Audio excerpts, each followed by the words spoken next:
Bonjour à tous et bienvenue sur notre webinaire Comment faciliter l'intelligence collective. Nous sommes invités aujourd'hui par l'Agence régionale de développement, d'investissement et d'innovation, NEXA. Véronique va nous expliquer tout de suite en quoi consiste cette semaine de l'innovation. Oui, bonjour à tous. Donc, pour cette semaine d'innovation, on va, après après ce webinaire, on va continuer sur un atelier en digital ce jeudi, donc 2 heures pour un défi avec le réseau Compost Citoyen de La Réunion. Ensuite, pour la semaine prochaine, on a prévu lundi une journée défi pour, l'association avec la CEOR. On va enchaîner sur 2 jours d'apprentissage mardi et mercredi, donc pour, savoir faciliter. Ensuite, jeudi, on a prévu 3 ateliers, 2 en présentiel et 1 en digital. Donc, un premier atelier le matin sur, réussir ses réunions collaboratives pour un niveau novice. Ensuite, l'atelier 2, c'est pour s'entraîner à faciliter l'après-midi, et en parallèle du matin, ce sera un atelier co-développement qui se fera en numérique. Et on finira la semaine par, une matinée d'intelligence collective avec des témoignages et voilà, donc on invite tout le monde, à ce qui n'est pas encore inscrit, à venir s'inscrire. Merci. Merci Véronique. Merci beaucoup pour cette présentation et merci beaucoup pour la confiance que vous nous accordez pour animer cette semaine.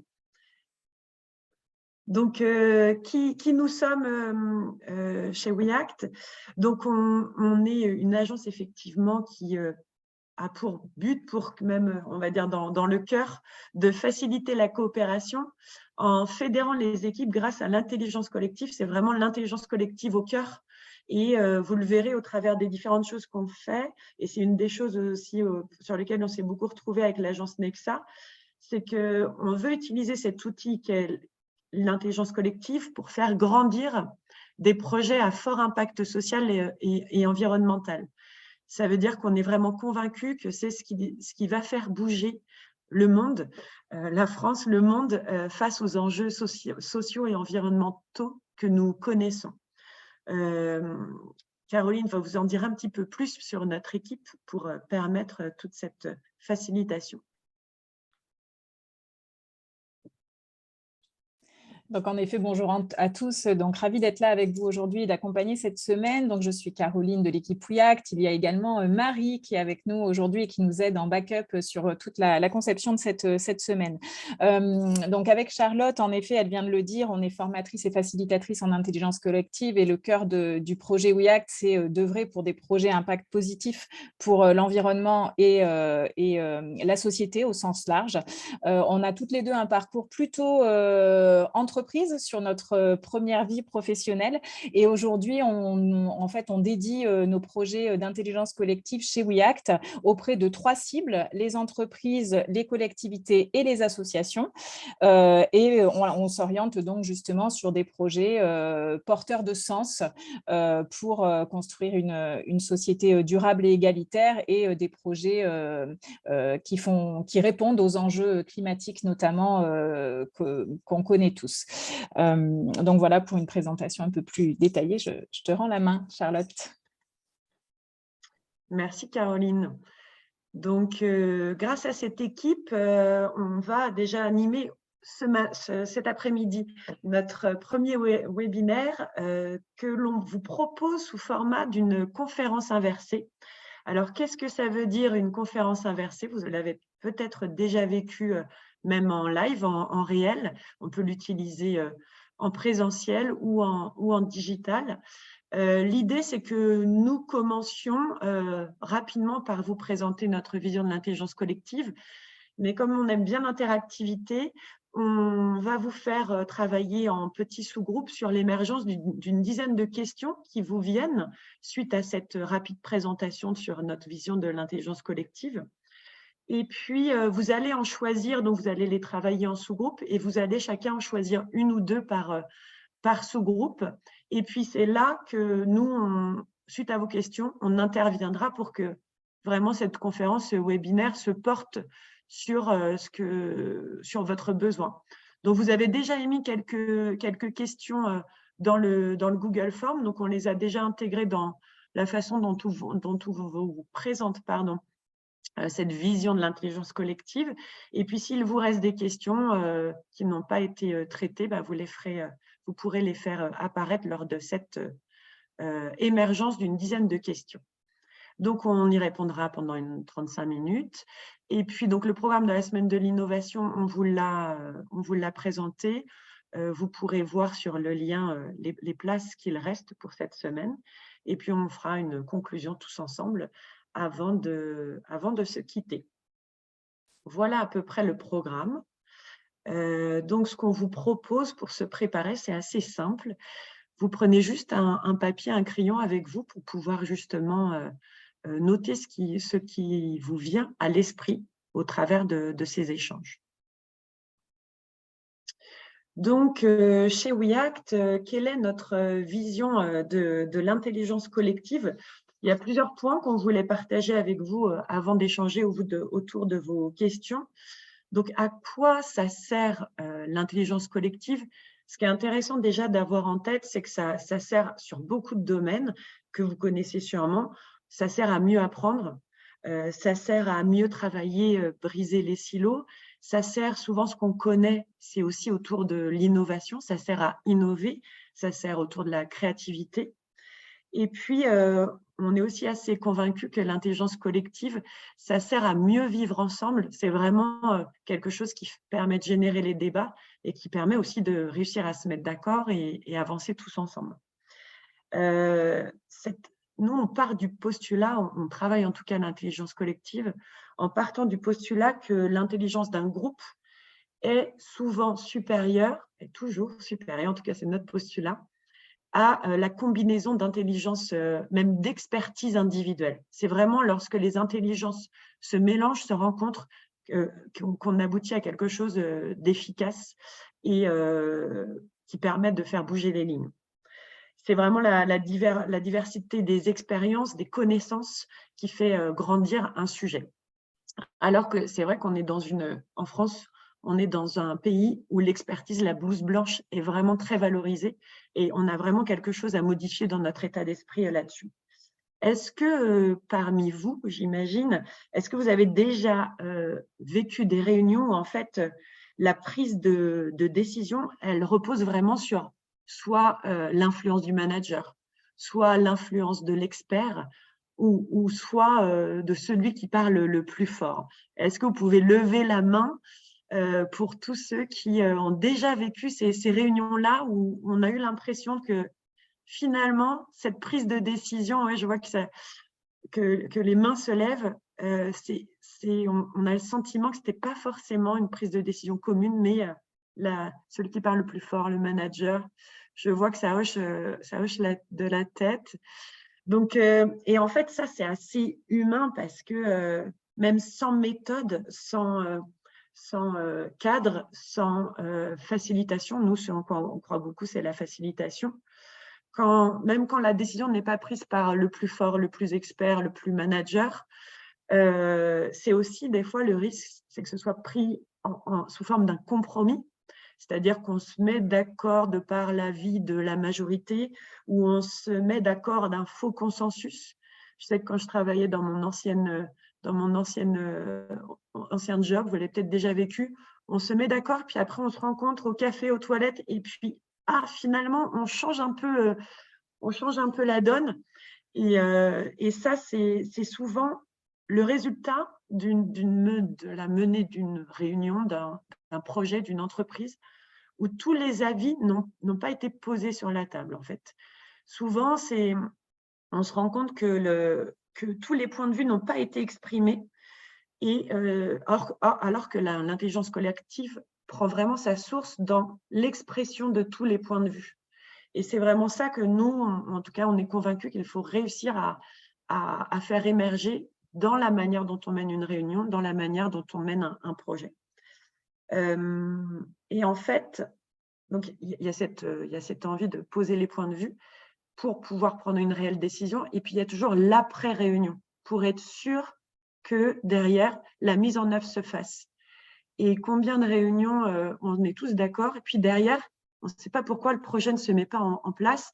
C'est parce qu'en fait, il y a eu des freins, des expressions, des opinions qui n'ont pas été posées, qui ont larvé. Alors, ce mot, des fois, n'est peut-être pas très joli, mais c'est ça, qui ont larvé à l'intérieur. Et finalement, c'est un frein pour mettre en œuvre la décision qu'on a prise sur un projet. OK, on se lance, on va développer telle stratégie média, mais finalement, ça prend beaucoup de temps parce que tous les points de vue n'ont pas été posés. Et en fait, ce en quoi on croit, nous, c'est que la facilitation en intelligence collective, elle permet de construire un livrable ensemble, à la fin de la journée, et de mettre en œuvre derrière le livrable. Et la deuxième chose sur laquelle on trouvait intéressant de vous interpeller, donc la première chose, c'est finalement, est-ce que tous les points de vue ont réellement été posés lors de la réunion? Et la deuxième chose, c'est est-ce que lors de cette réunion, lors de ce projet, de cet atelier, de cette session où vous avez mobilisé l'intelligence collective, est-ce qu'on a vraiment toujours besoin de mobiliser cette intelligence collective? C'est la deuxième chose sur laquelle on voulait vous interpeller. C'est que ça devient un petit peu à la mode. On se dit, tiens, l'intelligence collective, c'est un super outil, il faut que je l'utilise. Mais on voulait vous interpeller sur le fait que ce n'est pas une fin en soi, et elle est vraiment l'outil pour aboutir à un objectif, et de faire coopérer des individus au service d'un objectif commun. Et en fait, on vous invite à vraiment se poser la question, tiens, je veux mener un atelier, une réunion. Est-ce que j'ai vraiment besoin de mobiliser l'intelligence collective? Et des fois, finalement, peut-être que cette réunion, c'est juste pour présenter l'idée que j'ai, et c'est comme ça, et j'ai déjà l'idée, j'ai déjà la solution, je veux la partager avec les autres. Et là, c'est plutôt une session informative, et c'est OK, et il vaut mieux, des fois, assumer de présenter ces informations, ces solutions, plutôt que de faire de la fausse intelligence collective. Et des fois, on l'a fait de manière inconsciente. Moi-même, je l'ai fait plein de fois en me disant, tiens, je veux mener une session d'intelligence collective, mais en fin de compte, j'avais déjà mon idée, et à la fin de la session, ça n'a pas bougé les lignes. Et si vous êtes convaincu de faire de l'intelligence collective, si vous pensez que là, rassembler les gens, vraiment écouter leur point de vue, les intégrer dans votre idée, ça vaut le coup, là, allez-y. Et vous pourrez observer toute cette puissance. Ce qu'on voulait partager effectivement autour de cette puissance de l'intelligence collective, l'autre point, c'est que, en fin de compte, on veut faire coopérer des individus au service d'un objectif commun.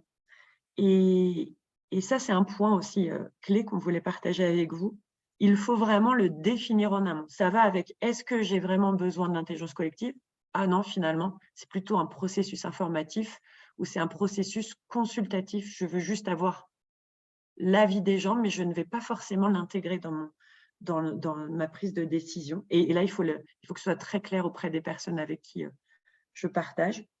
Et la dernière chose, c'était de se dire en amont, vous verrez si vous faites par exemple la formation, où on va vraiment avoir le temps les 2 jours d'apprentissage, où on va vraiment avoir le temps de développer les choses, qu'en amont, le cadrage de quoi ai-je besoin comme livrable de l'atelier est vraiment clé, de quoi n'ai-je pas besoin, et les solutions, et c'est important de se dire quelles solutions ne sont pas autorisées à sortir d'un atelier parce que je ne les mettrai pas en œuvre, est vraiment très, très important. Donc ça, c'est le dernier point, vraiment, faire coopérer les individus au service d'un objectif commun, et cet objectif, il faut qu'il soit très cadré en amont d'un atelier que l'on développe. Le point le point qui nous paraissait aussi important à développer, c'est la notion de posture.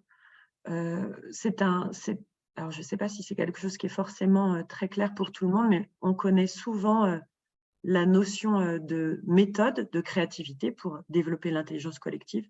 Mais la posture du facilitateur, pour nous aussi, c'est quelque chose qu'on aimerait partager avec vous, c'est clé dans le déroulé d'une réunion, d'un projet, parce qu'un atelier peut être fait en plusieurs points. Et cette posture du facilitateur, celle en laquelle on croit, c'est une posture qui est propice à l'émergence. C'est une posture, comme je vous le disais en amont, il y a vraiment un travail amont à la création d'un atelier, identifier l'objectif, le cadre, qu'est-ce qu'on peut y mettre, qu'est-ce qu'on ne peut pas y mettre. Et puis enfin, là, on peut enfin utiliser les bonnes méthodes. Et avant de laisser la parole à Caroline sur les méthodes, on voulait… alors, ça va être, comme on est en webinaire, c'est juste, on va dire, un échantillon de ce qui est important à connaître lors d'une formation en intelligence collective.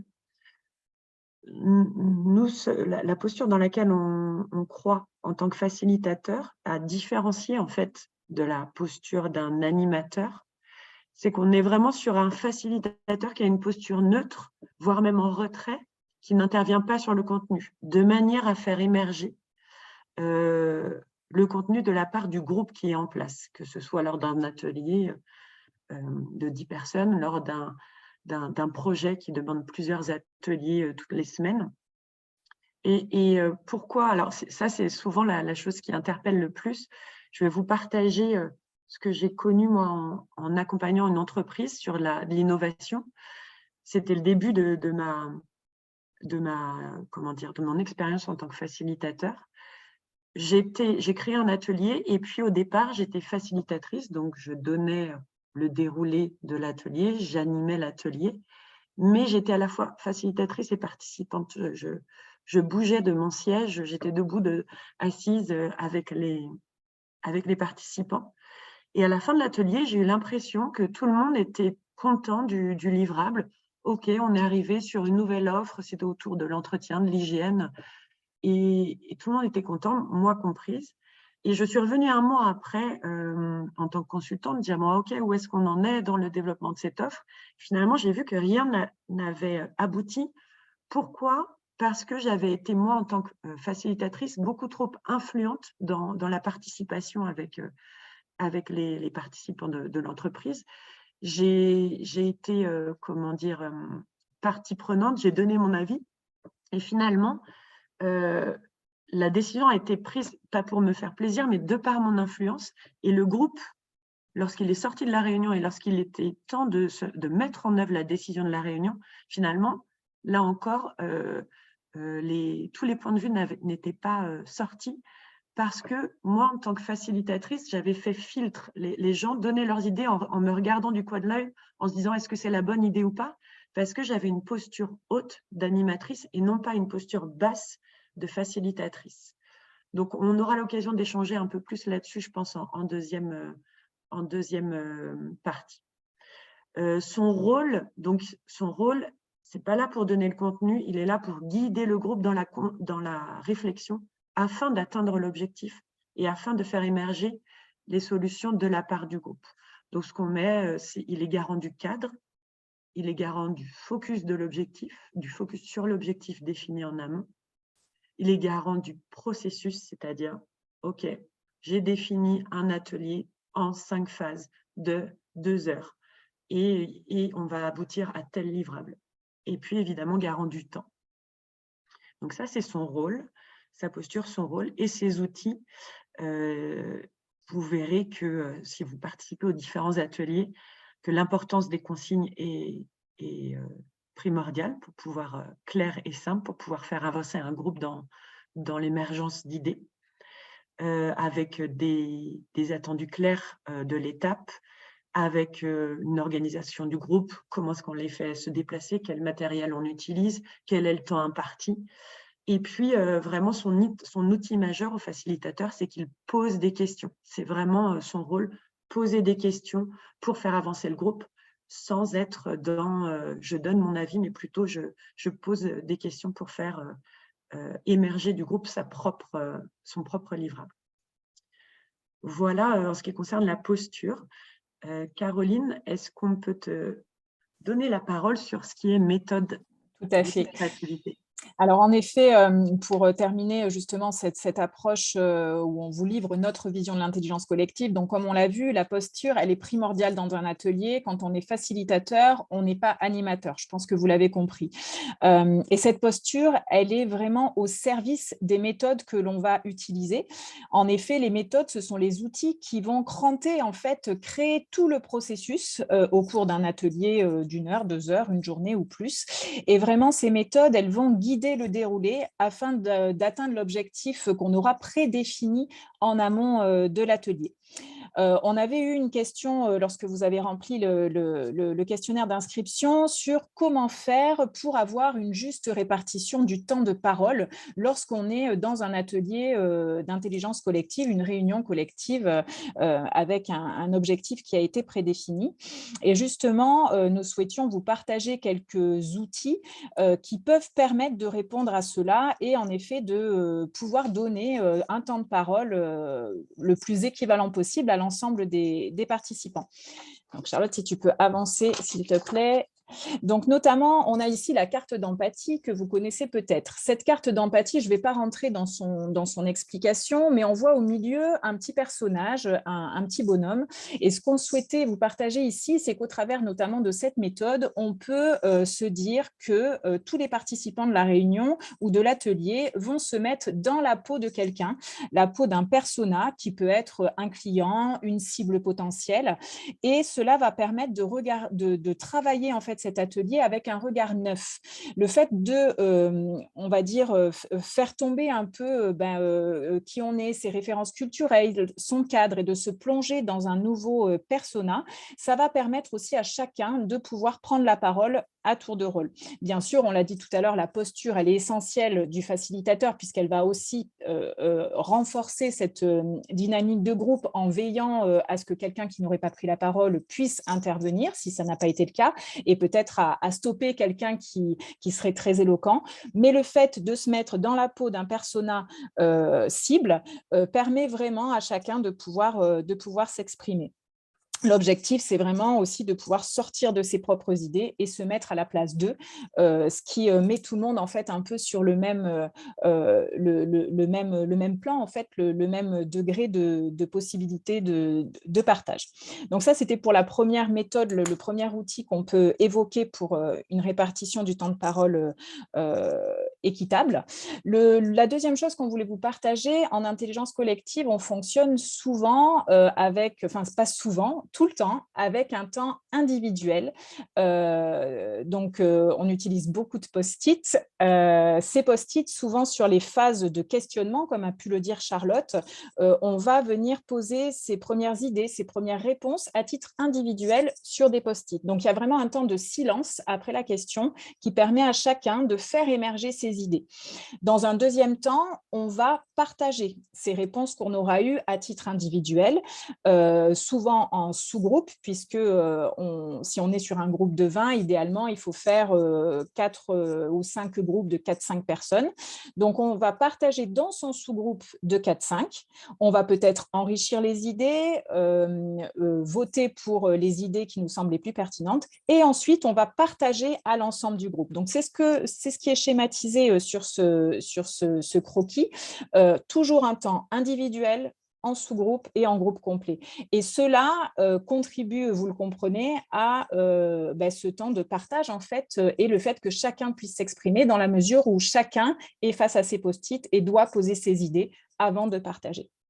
Donc ça, c'est la deuxième technique qui permet en effet de partager, voilà, on dit aussi un, plusieurs, tous, donc c'est exactement ça, c'est ce crantage dans la prise de parole. On voulait également vous partager comme dernier point de l'importance pour nous d'utiliser cette puissante intelligence collective. Ce qu'on avait envie de vous partager donc, comme dernier point, c'était le fait que nous, aujourd'hui, on a choisi d'utiliser l'intelligence collective au service de projets à impact. Charlotte en a déjà parlé un petit peu tout à l'heure. Donc, qu'est-ce qu'on met derrière impact? On met en gros l'intérêt général. On met comment on se serre les coudes pour relever les défis, notamment climatiques ou sociaux. Et on est aujourd'hui convaincu qu'en effet, on peut avoir fait toutes les fresques du climat, de la biodiversité, du numérique, être des experts, avoir lu tous les rapports du GIEC et être des experts, notamment en environnement. Si on n'arrive pas à embarquer les troupes, si on n'arrive pas à embarquer le collectif dans un projet commun, dans des solutions communes, eh ben, les choses ne bougeront pas. Donc ça, c'est le choix qu'on a fait chez WeAct et c'est pour ça qu'on croit de façon fervente à l'intelligence collective, mais on peut aussi le traduire dans nos différentes organisations, hein, dans nos entreprises, dans nos équipes, dans les assos dans lesquels on fait partie. Voilà, si on veut faire bouger les choses, on a besoin d'être en collectif et de savoir faciliter justement ces temps pour réfléchir ensemble et avancer ensemble. Je laisse Charlotte avancer. Et justement, on voulait vous partager un peu plus en détail, nous, un des exemples, en fait, des projets qu'on met en place chez WeAct. Ça s'appelle les défis WeAct. Et l'idée, c'est vraiment de rassembler sur une journée 3 associations. Donc là, on a pris l'exemple du dernier défi WeAct for Planet. Donc, 3 associations qui ont des vocations environnementales, qui portent des causes environnementales.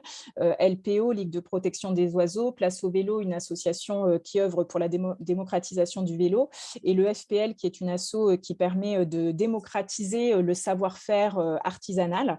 Et donc, lors de cette journée, on rassemble des entreprises, des salariés d'entreprises qui vont travailler en mécénat de compétences pour aider à faire avancer ces associations dans leurs projets du moment. Et donc, du coup, on repense le collectif, on fait collaborer 2 milieux qui se connaissent peu, finalement, les associations et les entreprises. Le but étant vraiment d'engager les collaborateurs sur des projets vertueux pour faire avancer aussi à la fois les assos, mais l'implication des entreprises, notamment dans leur stratégie RSE, et vers des projets qui ont du sens et des projets concrets, des projets de société. Donc ça, c'est aussi voilà, une des façons dont on peut faire de l'intelligence collective. Et c'était important aussi pour nous d'en parler, puisqu'il y a dans ce programme de la semaine de l'innovation, on a un défi pour le réseau Compost Citoyen, donc jeudi en digital, où on va aider une asso locale qui porte un projet de réduction des déchets autour du compostage. Et on aura aussi lundi en présentiel toute une journée pour aider l'équivalent d'ailleurs de LPO en version La Réunion, qui est la CEOR, pour imaginer, voilà, dupliquer, enfin pas dupliquer, mais instaurer de nouveaux lieux de biodiversité au sein des entreprises. Voilà, donc on utilise l'intelligence collective pour ces projets qui ont du sens. Et merci encore à Nexa de nous aider à accompagner ces beaux projets sur place. Donc là, je lis dans le chat, la CEOR, on est complet. Et je crois qu'il reste 2 places pour l'atelier de jeudi sur le réseau Compost Citoyen. Donc, à vos inscriptions si ce n'est pas déjà fait. Merci beaucoup, Caroline, et merci l'équipe Nexa pour ces compléments d'information. Ouais, ce sont des belles rencontres souvent, et le sentiment d'être utile en aidant des associations grâce à ces ateliers d'intelligence collective. Donc, pour continuer notre échange et vraiment rentrer dans la notion d'échange, parce que là, c'est surtout nous qui avons parlé, on vous propose de prendre ce fameux temps individuel dont parlait Caroline, de vous poser là pendant 2 minutes et d'écrire sur un papier 2 questions qui émergent suite à ce partage des points clés que nous avions envie de partager avec vous sur l'intelligence collective. Donc là, vous allez avoir 2 minutes pour vous poser et poser sur papier 2 questions qui vous viennent à l'esprit. Pour le moment, c'est uniquement sur papier. pas dans le chat, pas à l'oral, et vous allez voir la suite. Donc, je vous laisse en silence pendant 2 minutes. À tout de suite.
Ok, je pense que pour vous, ça doit être à peu près bon. Vous devez avoir vos 2 questions. Pour Raphaël, pas de problème si vous n'avez pas eu la possibilité d'entendre les infos en amont, pas de problème. Vous allez pouvoir partager en sous-groupe là dans quelques minutes. Donc, ce qu'on vous propose, maintenant que vous avez vos 2 questions, c'est avant, c'est vrai, c'est ce qu'on s'était dit, avant de partir en sous-groupe, on vous propose déjà une petite photo. En plus, comme Raphaël, vous venez d'arriver, là, on doit être au complet. Donc, avant de partir en salle, parce qu'on va vous répartir en sous-salle Zoom pour que vous puissiez partager 2 choses. Vous allez voir, on va vous proposer un icebreaker. Avant de partir en sous-salle, on voudrait faire une petite photo. Donc là, le jeu, c'est qu'on va vous allumer tous vos écrans, vos caméras, pardon, si ce n'est déjà fait. Et on va faire une photo souvenir de ce moment de partage. Caroline et Marie, je vous laisse tenter le plus grand écran possible pour faire une grosse prise de photo, un imprimé écran. On te laisse enlever la présentation, Charlotte, juste ouais, pour faire la ça photo. marche. Ah oui, oui, oui. Tac, c'est mieux comme ça? 3, 2, 1. Oui. Alors, c'est parti. 3, 2, 1. C'est parti. Tic. Ok. C'est bon, Super. Caro? Merci à tous. Alors, je repars.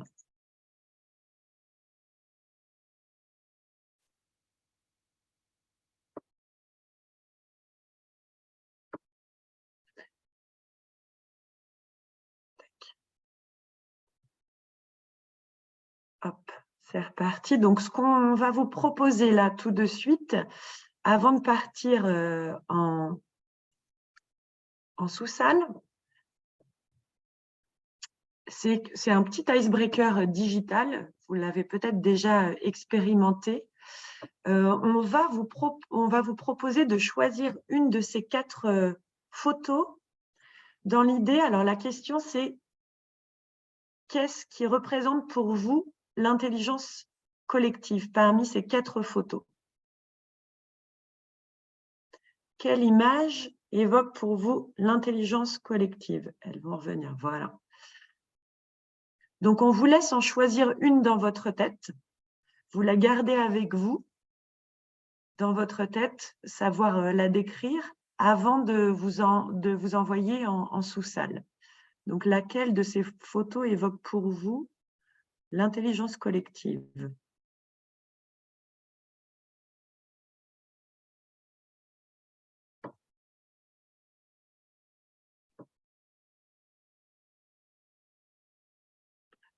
Donc là, maintenant que vous avez choisi dans votre tête cette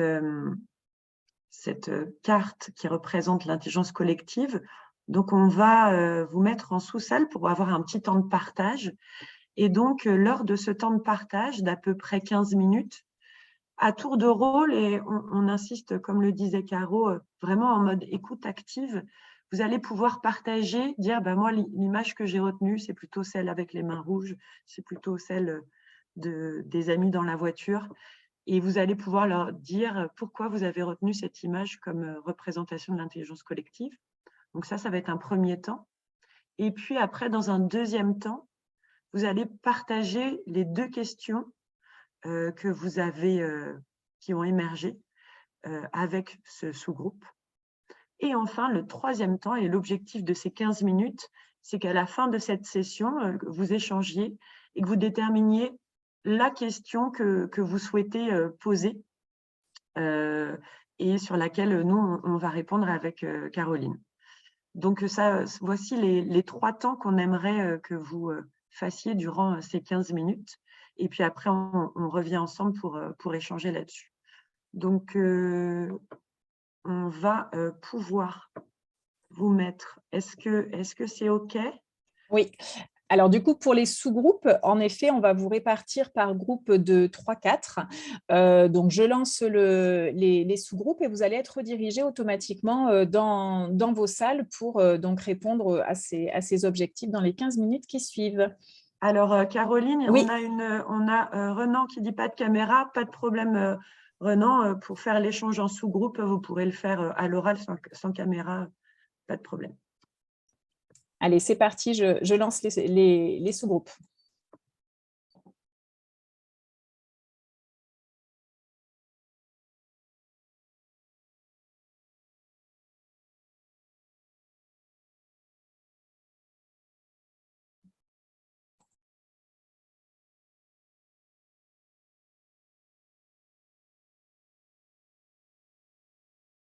Revenus parmi nous, donc ils ne vont pas tarder à arriver. On a Laura également. Là, de toute façon, dans 17 secondes, tout le monde va revenir ici de façon automatique. Donc, on va pouvoir tous se retrouver pour échanger sur la question que vous avez sélectionnée et prendre le temps d'y répondre. 5, 4, 3, 2, 1. Et c'est tout bon, normalement. Voilà. Super. Tout le monde est revenu. Est-ce qu'on met notre question dans le chat, Caroline, ou pas? Alors, on va, en effet, ce que l'on va faire, c'est que là, en termes d'organisation, chaque groupe, on va commencer par la salle 1. Vous allez pouvoir, en effet, mentionner votre question dans le chat et à la fois, bien sûr, la poser oralement. Comme on avait 4 salles, on va s'accorder 5 minutes maximum par question pour pouvoir répondre à la question sur laquelle vous vous êtes mis d'accord. Donc, salle 1, c'est parti. On vous invite à mentionner votre question dans le chat et puis à la poser également oralement. C'est parti. Par contre, on ne sait pas qui est quel groupe. Ah, vous ne savez pas qui est quel groupe. Alors, moi, j'ai noté, en groupe salle 1, nous avions Brice, Nexa AFP, Raphaël et Raphaël. Voilà.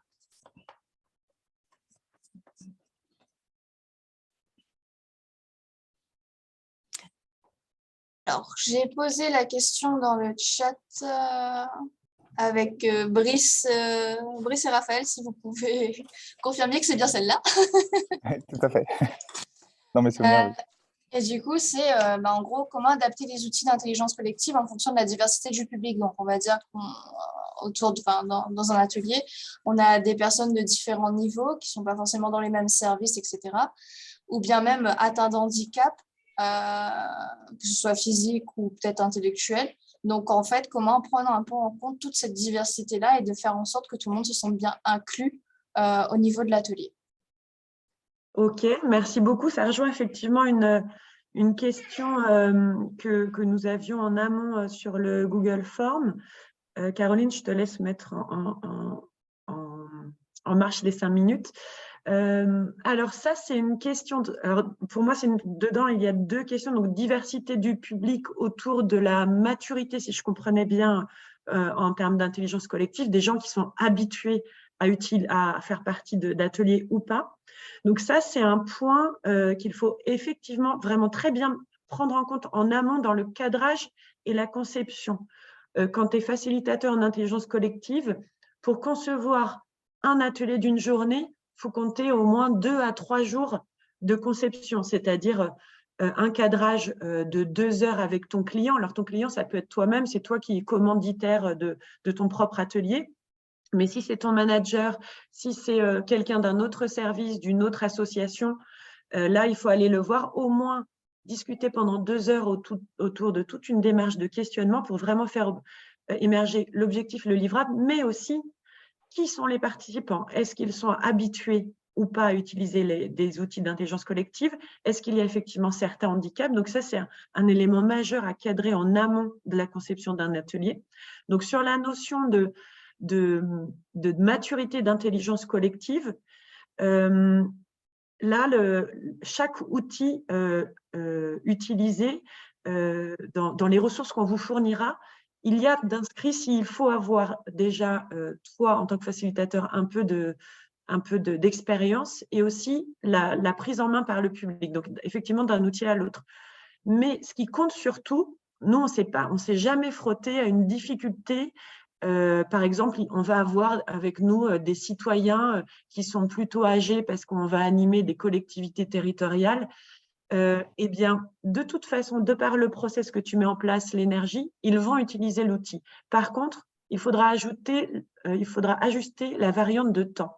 C'est-à-dire que pour des groupes qui sont habitués à manipuler les post-it, qui vont prendre directement les post-it, écrire, hop, c'est parti. Pour des groupes où tu vas utiliser, par exemple, du photolangage, des cartes Dixit, où tu vas demander aux gens en entrant dans l'atelier, quel est votre état d'esprit, et ils devront choisir une carte qui représente leur état d'esprit. Ceux qui ne sont pas habitués vont avoir certains freins en se disant « Ah, mais qu'est-ce que c'est que cet exercice-là » Puis ils vont voir les autres prendre une carte, et donc après, ils vont s'y mettre. Donc, s'il y a une faible maturité sur les ateliers d'intelligence collective, je dirais qu'il faut faire 1,5 ou x2 en termes de temps par rapport à chaque atelier que tu avais prévu. Pour ce qui est de… Mais il n'y a pas de… Pour moi, il n'y a pas de frein aux outils d'intelligence collective. Il faut faire attention à la variable temps, il faut faire attention à la consigne très claire et simple. Pour moi, ça va se jouer là-dedans. En ce qui concerne les différents handicaps, donc ça, c'est pareil, c'est vraiment à cadrer en amont dans la conception. C'est pour ça que le temps de cadrage pour un atelier, c'est au moins 2-3 heures, parce que tu reviens aussi auprès de ton client. Nous, ça nous est arrivé, Caroline, assez peu. J'ai peu d'expérience là-dessus. Ça nous est arrivé lors d'une réunion avec des associations. C'était une femme qui était malentendante. Il a fallu qu'on trouve l'ajustement sur quelle est sa bonne position dans la salle, quel est l'outil à utiliser. Et là, c'est vraiment un sujet à poser avec le groupe en amont. Et il y a une entraide naturelle qui se fait. Donc ça, c'est la première chose. Et la deuxième chose, en termes d'outils, en fonction du handicap, il y a les photolangages qui vont être plus adaptés. Il y a tout ce qui est autour de l'écoute qui va être plus adapté, mais je n'ai pas, moi, de connaissances, je n'ai pas de boîte à outils dédiée à ça. Par contre, cette question m'intéresse beaucoup. Donc, ce que je vous propose, c'est que je vais la creuser avec d'autres partenaires de notre écosystème qui ont eu plus d'expérience là-dessus pour vous envoyer une boîte à outils, si elle existe, sur cette dimension. Je vois éléments de réponse. Je vois éléments de réponse que je partage avec vous. Est-ce que, Véronique, tu veux le partager en ouvrant ton micro?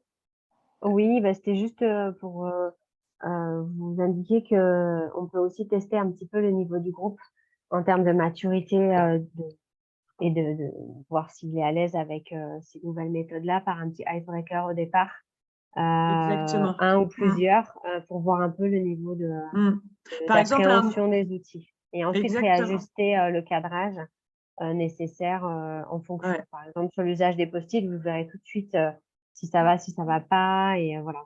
Et, Ouais, c'est un peu exactement. comme ça. Donc, en amont, en cadrage, c'est essentiel. Il faut que vous ayez ça fait partie des questions à poser. Et effectivement, comme le dit Véronique, par exemple, un exercice, moi, je l'ai fait se positionner sur une ligne que je positionne par terre avec un scotch ou que je détermine parce que c'est le carrelage qui est comme ça. Et je dis, si vous avez on va se positionner en fonction de votre expérience en intelligence collective. Ici, c'est plutôt niveau 1, ici, c'est plutôt niveau 2, ici, c'est plutôt niveau 3. Et chacun se positionne et après, on fait parler à chacun. Alors, pourquoi tu t'es mis ici? Pourquoi tu t'es mis ici? Et c'est aussi l'occasion de partager sur ses propres expériences et c'est un début d'icebreaker, effectivement. Merci le premier groupe pour cette première question et les réponses sur ce premier thème. Donc, je vais inviter le deuxième groupe, donc Laura, Priscilla et Véronique, à écrire leurs questions sur le chat et à la poser également oralement pour qu'on puisse y répondre.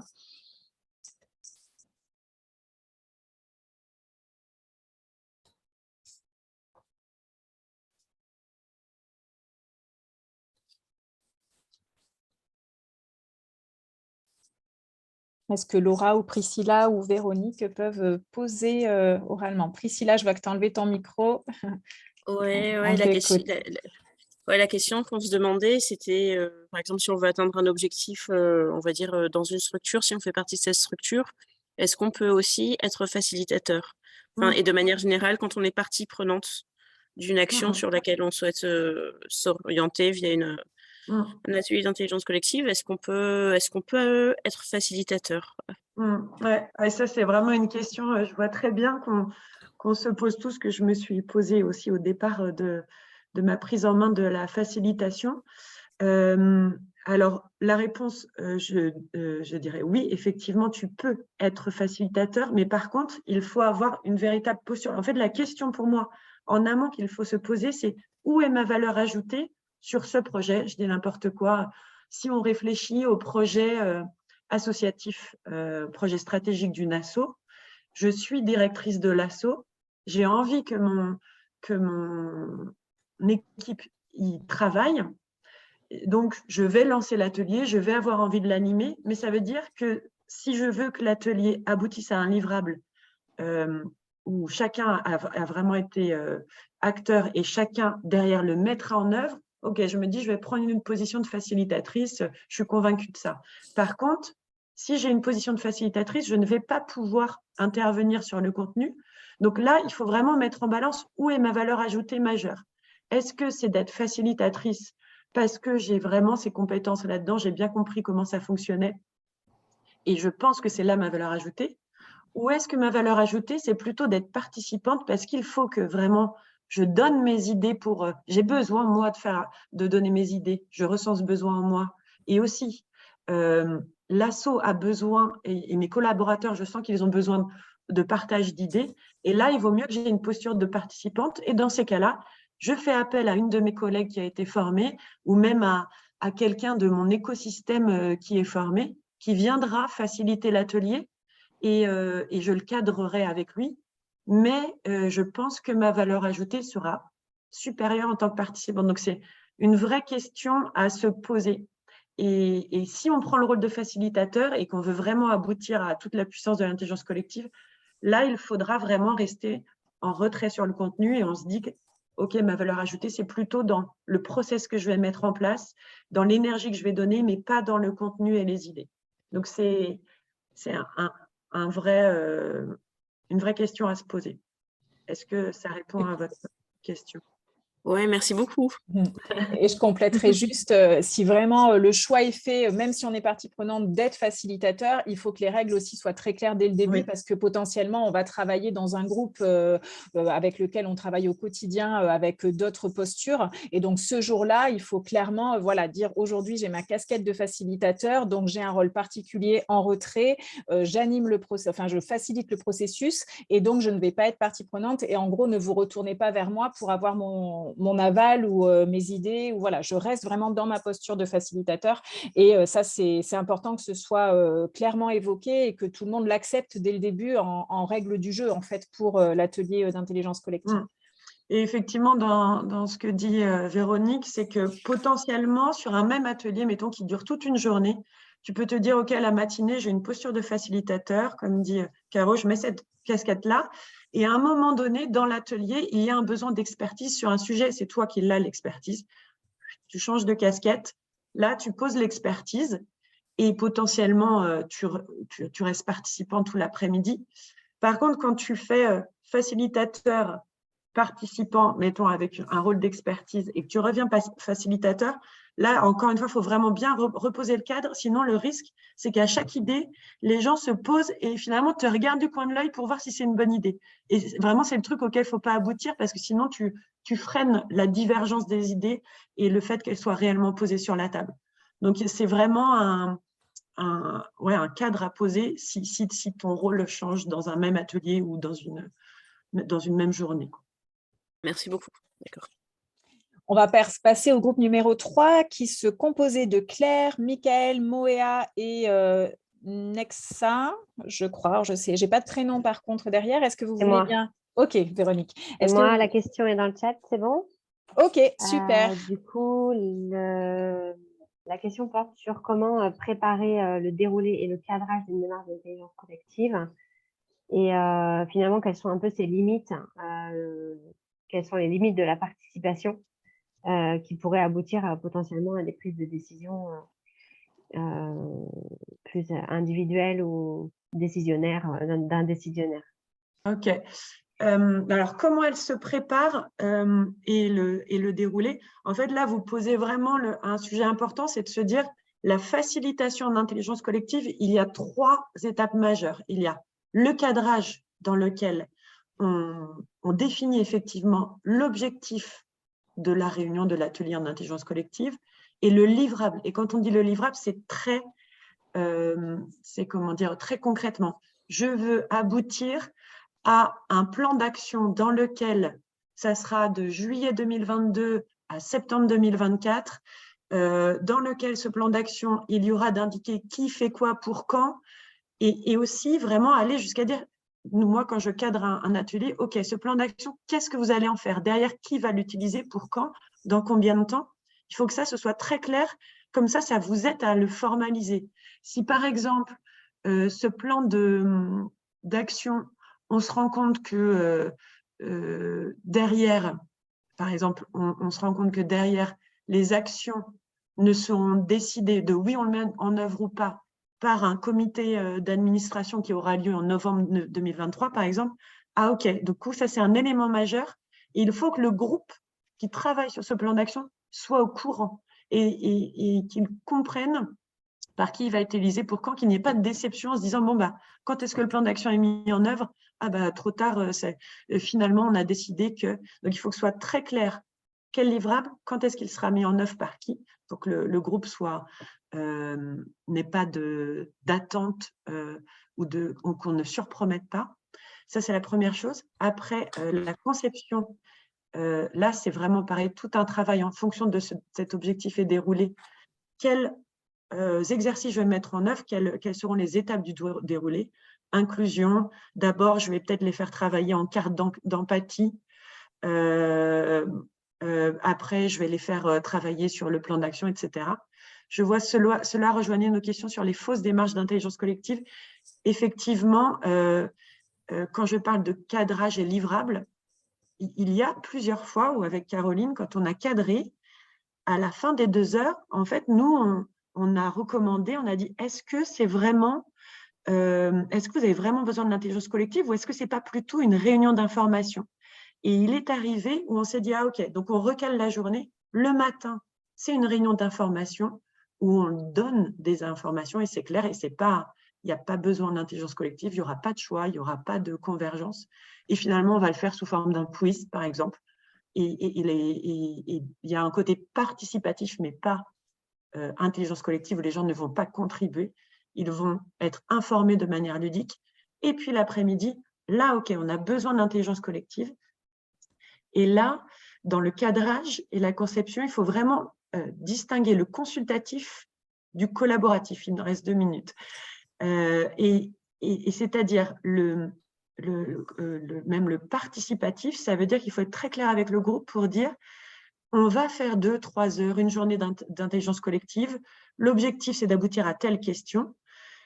Et par contre, il faut être très clair pour se dire, derrière la prise de décision, il y aura une prise de décision, donc ça sera pas forcément, on ne va pas forcément tout prendre en compte. Il faut être très clair avec le groupe là-dessus. Ou alors, la prise de décision, c'est vraiment lors de l'atelier qu'on va décider ensemble si, par exemple, le nombre d'heures de télétravail qu'on met en place dans l'entreprise. Est-ce que cet atelier on va aboutir à oui, on prend la décision, ou est-ce que ça va être juste consultatif et il y aura un comité de direction le 23 juin. Donc, effectivement, la notion de cadrage, je vois, est-ce qu'il y a, oui, entre participer et intelligence collective, c'est ça, la différence entre participatif. À l'issue de l'atelier, les décisions sont prises, et intelligence collective, vraiment, à l'issue de l'atelier, les décisions sont prises. Là, on est vraiment en pure intelligence collective. À l'issue de l'atelier, les décisions seront prises par un tiers. Là, on est en participatif. Et consultatif, à l'issue de l'atelier, on a pris en compte votre avis. C'est encore un niveau un petit peu moindre. Je vois est-ce que tu peux redéfinir la notion de cadrage? Cadrage, ça veut dire je vais voir mon client, qui peut être moi-même, et je lui pose… Alors, ça, c'est pour vous donner une idée. Donc, savoir faciliter, avoir la bonne posture, c'est 2 jours de formation. Savoir cadrer et concevoir, c'est 3 jours en plus et beaucoup d'entraînement. Donc, c'est normal qu'on ne puisse pas le définir comme ça en 1 minute. C'est vraiment un travail de questionnement, de savoir faire accoucher, entre guillemets, ton client, qui peut être toi-même, vraiment de ton objectif réel et de ton livrable qui va vraiment être utile. Et ça peut paraître simple, mais ça prend vraiment beaucoup de temps en termes de questionnement. Et c'est ça le cadrage. C'est quel objectif et quel livrable. Ok, super. Merci pour cette question et ces réponses. On va passer au groupe numéro 4. Alexandra, Renan, Chénaz et André Charles. Est-ce que vous pouvez prendre la parole et puis mentionner votre question et dernière question dans le chat, s'il vous plaît?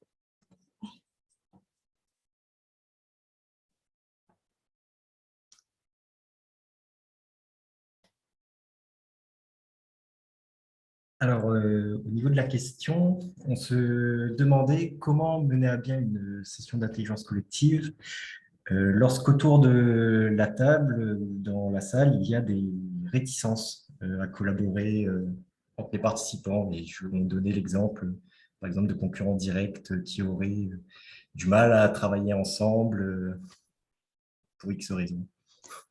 Ok, c'est clair. Peut-être que je commence la réponse, Charlotte. Ouais, je voulais juste faire, mais du coup, on a vu que les 2 étapes sur les… Ah oui, sur la question d'avant. Ouais, la question précédente, puis je te laisse effectivement répondre. Donc, les 3 étapes, donc c'est cadrage avec le client, conception du déroulé et facilitation. C'est le jour J, quand tu facilites alors quelle est la bonne posture. Et ça demande vraiment aussi un travail. Et en ce qui concerne donc la question au niveau d'un atelier qui se déroulerait en présence de concurrents, donc on a pu le vivre alors, lors d'ateliers en effet où il y avait des concurrents, mais à la fois qui partageaient un projet commun au travers par exemple d'un club d'entreprise. Donc je pense en fait dans tous les cas pour avoir un atelier d'intelligence collective, il y a forcément un lien qui unit les participants le jour J, dans tous les cas un objectif commun, l'objectif même de l'atelier. Et du coup, le process en lui-même, la posture du facilitateur, les outils qui sont choisis, le crantage dans le processus va permettre à chacun de pouvoir s'exprimer. On a vu tout à l'heure en se positionnant dans un persona cible, par exemple. Donc, on va pouvoir normalement gommer ces réticences potentielles qu'on peut avoir grâce au processus. Mais ça repose forcément en amont, lors de la phase de cadrage, que l'objectif soit très clair et que cette diversité, on va dire, de personnes dans l'atelier ait été pris en compte pour la création justement des différentes étapes de l'atelier. Pour compléter, cette réticence, mais qui arrive effectivement alors souvent dans une entreprise ou alors quand c'est inter-réseau, là, comme vous mettiez le fait qu'il y ait des concurrents, pareil, ça, c'est quelque chose qu'il faut vraiment creuser lors du cadrage avec le client, si c'est vous-même ou quelqu'un d'autre. Est-ce que cet atelier nécessite vraiment de l'intelligence collective? Et si c'est le cas, effectivement, quel est l'objectif commun? S'il y a intelligence collective, ça veut dire qu'il y a objectif commun. Et quel est-il et comment est-ce que je dois le formuler? Et puis la deuxième chose, c'est qu'en amont, en icebreaker et en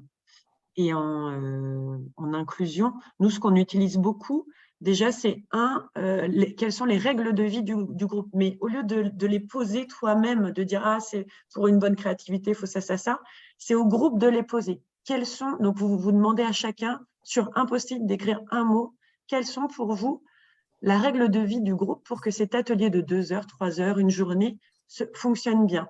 Et peut-être que du coup, il y en a qui diront confidentialité, il y en a qui diront partage ou qui poseront ces sujets-là. Et si vous sentez que c'est réellement un sujet, c'est pareil, vous le posez peut-être en disant quel serait pour vous, vous le faites poser par chacun un post-it, en se disant quelles sont pour vous les réticences à collaborer. Hop, vous les faites toutes poser. Après, vous refaites travailler le groupe. Face à, on en détermine les trois majeurs. Face à ces réticences, comment est-ce que nous, le groupe, on pourrait réagir, on pourrait trouver une solution? Si vous pensez que c'est un réel problème, ça peut faire partie du déroulé. Et effectivement, comme le suggère Véronique, il y a aussi, si vraiment il y a des personnes trop concurrentes et qu'en amont, lors du cadrage, tu as déterminé que c'était un vrai sujet, c'est pour ça, encore une fois, l'importance de ce temps, et bien là, on se dit, OK, c'est très clair, vu que c'est un problème, on différencie les groupes, on ne met pas les personnes d'une même entreprise dans un même groupe. Et effectivement, on parlera le vendredi 2 décembre de ces fameuses règles de vie de groupe. Ok, super. On a donc clôturé les 4 questions sur cette conférence inversée. Charlotte, est-ce que tu veux bien avancer notre présentation pour les derniers temps? Alors, on va vous inviter à nous dire en un mot, une phrase très courte, ce que ça vous donne envie de faire. Vous venez de participer à cet atelier digital, conférence inversée. À l'instant T, qu'est-ce que ça vous donne envie de faire? À vos claviers, on vous laisse partager dans le chat.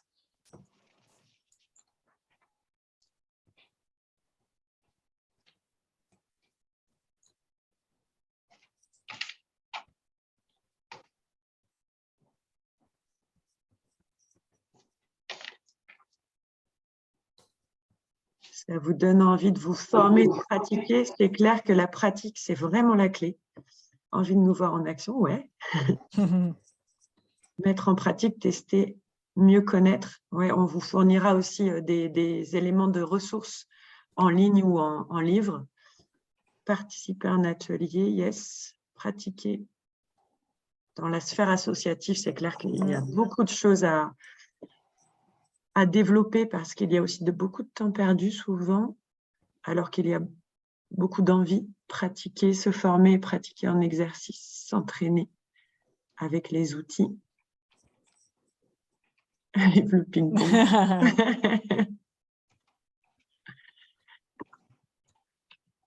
Ok. Ok, super. Merci beaucoup. Merci à tous pour vos partages. Agir dans les groupes diversifiés. Tout à fait. Oui. Véronique avait préparé un petit sondage. Est-ce que c'est le bon moment?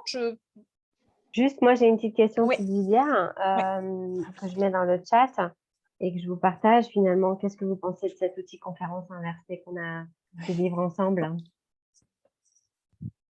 Ça vous plaît?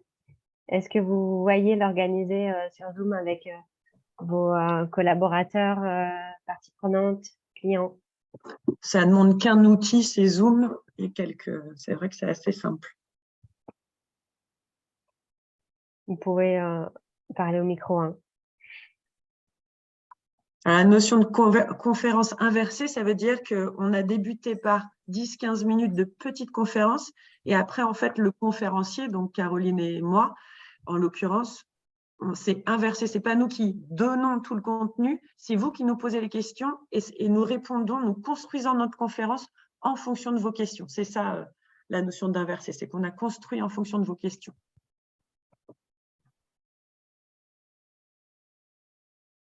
En fait, il y a un petit temps d'inspiration pour suggérer des questions au début. Et ensuite, on laisse les gens réfléchir un peu. On fait un temps individuel, un mini temps collectif et un temps en groupe entier. C'est ça. Le 1, tous. Un plusieurs tous. Un plusieurs tous, c'est ça. J'allais dire un tous pour un. Les slides de la présentation, oui, pas de problème.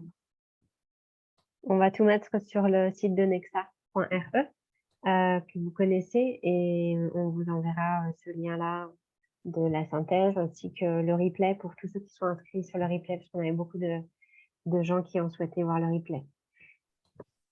Voilà, et puis il est 16h33. Ouais. Moi, j'avais effectivement un dernier petit sondage à vous envoyer, à moins qu'il y ait d'autres choses. Moi, je voulais tous vous remercier d'avoir eu des questions aussi pertinentes les unes que les autres.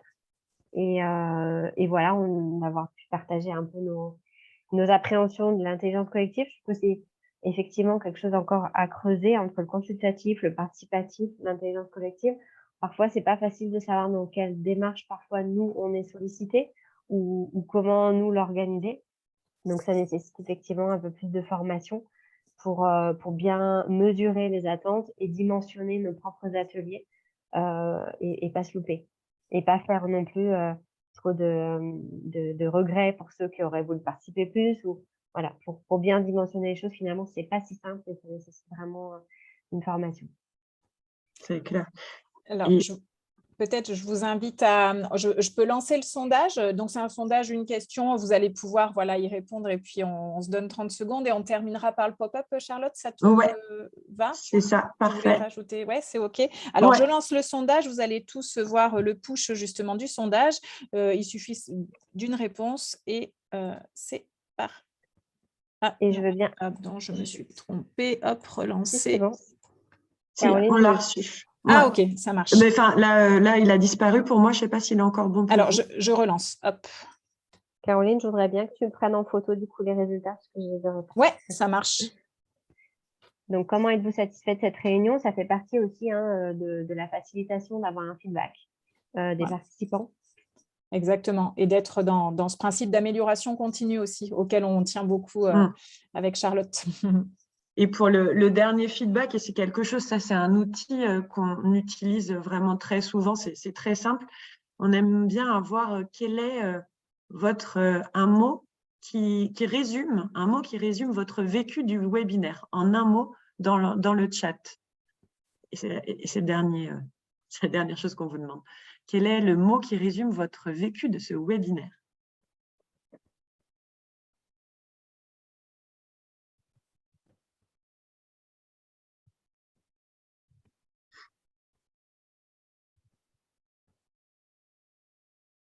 Partage instructif, enrichissant, dynamique, ensemble, interactif, riche.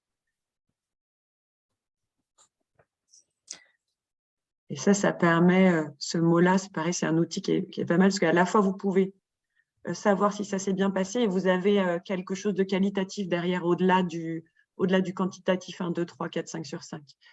Innovant, partage, dynamique. Merci beaucoup pour tous ces mots de partage. Très bien. Merci à tous.